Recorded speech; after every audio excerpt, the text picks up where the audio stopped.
Well, some of you may remember a few years ago, I gave all of you a card. And on the card were the symbols of all of the world's major faith traditions. I hope some of you still have that card. So, for example, we saw the Buddhist symbol. The Buddhist symbol is a wheel with 8 spokes. And those 8 spokes represent the eightfold path of Buddhism. And the wheel is a circle representing wholeness or oneness. And then we saw the Taoist symbol. It's the yin-yang symbol representing balance and harmony. We saw the symbol of Islam. It's the crescent and the star representing the light. It's that same light that's represented in the symbol of Judaism, the Star of David. And then we saw the symbol of Hinduism, the Om symbol. It represents the letters A-U-M, which spell out the sound of creation. All such beautiful symbols about wholeness, oneness, light, balance, and creation. But then on the card was the symbol of our faith, the Christian symbol, a cross. A cross is an ancient torture device used to brutally crucify people. That's the symbol of our faith. And in that sermon a few years ago, I kind of joked that when we wear crosses around our neck, it's like we're wearing little guillotines or little electric chairs around our necks. And I know that that seems silly. So what I tried to do with that talk, and what I've been trying to do these past few years, is to get us to have a deeper understanding of the symbol of the cross. I love the symbol of the cross. I think it's a beautiful representation of our faith. Yes, it was a symbol of death, but it is no longer. Now it is a symbol of resurrection and new life. So when I see the cross, that's what I think of. I think of this new life.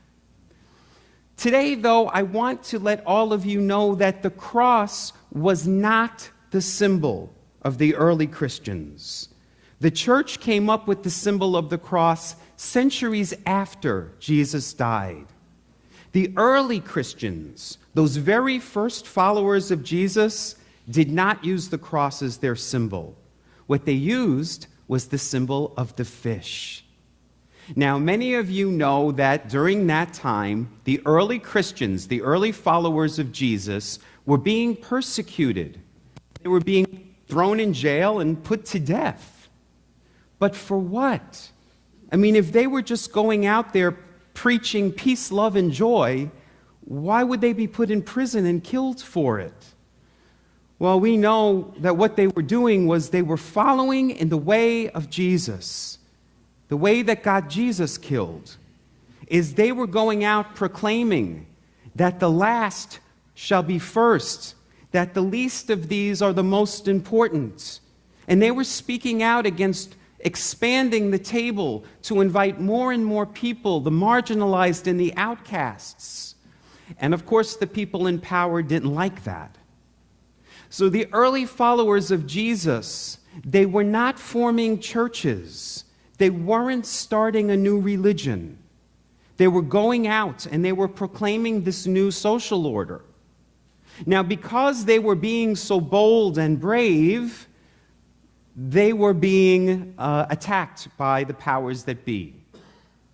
Therefore, they had to find a way of communicating with one another in code. So, for example, there would be a fish symbol above a door frame. That was a way for the early followers of Jesus to know this is a safe place for us. And when meeting a stranger along the road, someone would go down in the ground and on the dirt would make one arch. And then the other person would make the other arch, forming a fish symbol, so that they knew who was friend and who was foe. And why did they choose the fish? Well, we know the fish was such a big symbol in the message of Jesus. One of Jesus' most famous miracles is the multiplication of the loaves and the fish. He was able to feed thousands of people with just that one fish. It represented this abundance, this prosperity, his sustenance. Then we know that after Jesus died, he appeared to two disciples along the road. They didn't recognize him, but he shared a meal of fish with them, again, to represent his sustenance.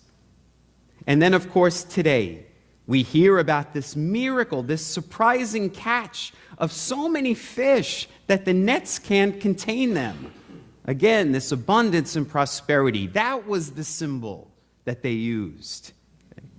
Now, this gospel message, of course, is Jesus calling his first disciples. Jesus is 30 years old in this gospel, and he doesn't have any followers yet. So he's going out to get followers, and he sees these fishermen. And as we say, he says, "Come, follow me." Now, when I was a kid, I was taught not to be a follower. I was taught that followers were people who just follow the crowd. They just blindly do what everybody else is doing. They don't think for themselves. Jesus isn't calling that kind of follower. He actually is calling leaders. He's saying to them, "Come follow me. I will make you fishers of men." He's trying to empower them to be leaders, to go forth and to do as he did. Now, this line, of course, "Come follow me and I will make you fishers of men," is one of Jesus' most famous lines. But it is also, I believe, one of his most misunderstood. So many Christians over the centuries have taken this line to mean that we're supposed to go out and we're supposed to catch people for Jesus. Now think about it. What do fishermen do? They get a hook and they put bait on it. And what's the bait used for? The bait is used to entice the fish. And then what happens? The fish get hooked and they're drawn out of their natural environment to a place where they can no longer breathe. Christians for centuries have done that kind of fishing for Jesus. Christian missionaries for centuries have gone into foreign lands where people already have beautiful religions and beautiful expressions of faith and spirituality, and they've hooked them. And what was the bait? We're going to build schools for you. We're going to build houses for you. We're going to build hospitals for you. But there's a catch. You must accept Jesus as your personal Lord and Savior. I don't believe Jesus is calling us to catch people for him. Jesus didn't want to start a new religion called Christianity. Jesus was Jewish, and he was a very devout Jew. Jesus loved being Jewish. If you want to go out into the world and convert people to the religion of Jesus, then convert them to Judaism, because that was his religion. Jesus did not want us to catch people and convert them to Christianity. He didn't even know what that was. And Jesus did not want to be worshiped and praised. He didn't have an ego.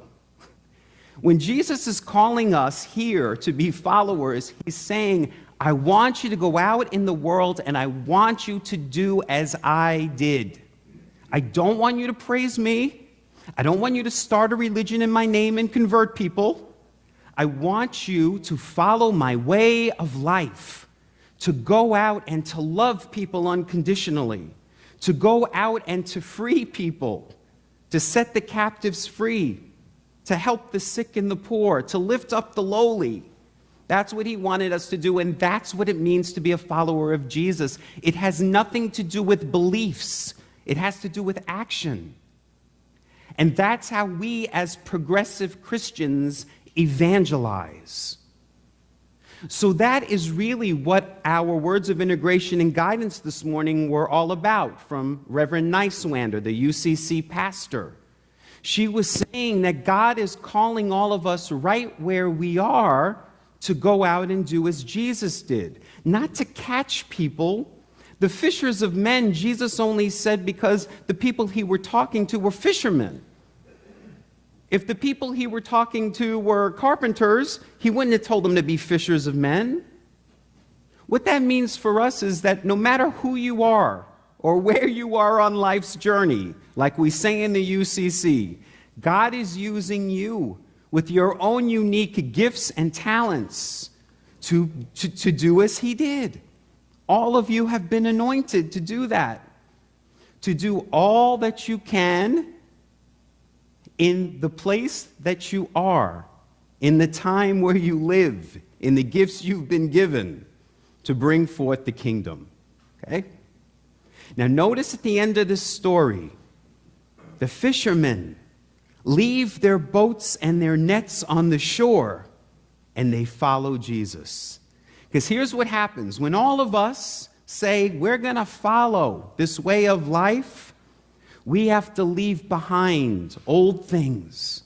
The things that are no longer serving us, we've got to leave them behind. Old ways of thinking, old ways of being. But here's what it means. It doesn't mean that we're becoming somebody else. It means that we're becoming more and more of who God created us to be. We're becoming more of our true self. And so that's what the cross represents. We are crucifying the small self and resurrecting the true self. I see the cross as the place where our humanity, our earthly self, meets our divinity, our divine self. And at that meeting place, we are renewed and transformed. So what I want to invite all of you to do this week is I want you to go fishing. Not literally go fishing. I want you to spiritually go fishing, okay? Henry David Thoreau, who wrote a lot about nature, said, "Many men go fishing, but it's not the fish that they're after." So what are they after? Maybe they're after the quiet, the silence, the leaving everything behind at the shore and being alone and peaceful and being one with all of creation. That's what I'm inviting you to do this week, is to find time for yourself to do that spiritually, to be still and to know, to dive deep within you and to cast out your net and to catch the presence of God. Because when we do so, we will see more clearly, love more dearly, and follow more nearly. Namaste.